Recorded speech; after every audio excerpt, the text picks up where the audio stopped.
Steve Lemmy from Broken Lizard and I were living in Los Angeles, like probably early 2000s. We heard about a party. I think it was sort of the Hills in Beverly Hills. And we were newbies to LA, so we were kind of like, wow, a party up in the hills. That'll be cool. And we were driving like on it was an afternoon party. It was my friend Henry Griffin was throwing a party at his house. And Henry was like a small filmmaker, you know, he kind of like was struggling and trying to make it and whatever. We're driving through, I think, was it Beverly Hills, Adam? Is that where you live? Yeah. So we're driving through Beverly Hills and we're cruising around these little roads, and way off in the distance, we see this huge white mansion, right? And we're like, ha ha, it'd be funny if it was in that house. And we drive straight a mile or two, we end up at that house. We're like, holy shit, this is incredible. And we get there, there's this big afternoon party going on, all these incredible babes, and Henry's like, I haven't found Henry yet. He's got all this red hair. We walk inside and we're looking at the place and we're like, so these like gold records and platinum records with the Counting Crows on the wall. And I'm like, to Steve Lemmy, I'm like, who lives here? I'm like, I don't know, but like, what do you get these at a garage sale or something? Like, what the fuck is this? Like, we were like, what the hell?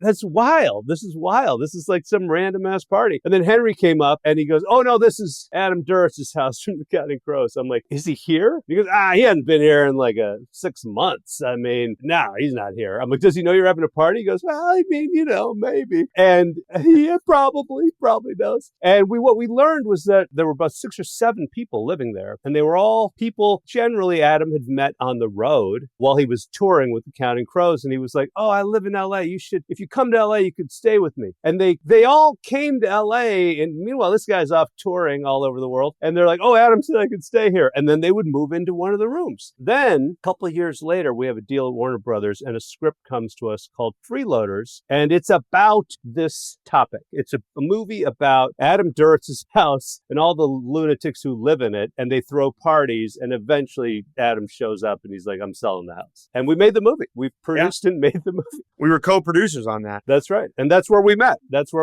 Common story I used to hear from people when I would meet them in those years is, oh my God, I was at the greatest party at your house. It was so much fun. I have to thank you. I had the best time. And I'd be like, oh, so sorry. I don't remember meeting you. And they'd be like, oh no, you weren't there. At one period, they were all screenwriters. Another period, it was mostly all musicians. There were several rounds of this, you know, just some good friends who, you know, it's hard to make it in LA and it can be expensive. It was like an artist commune at my house.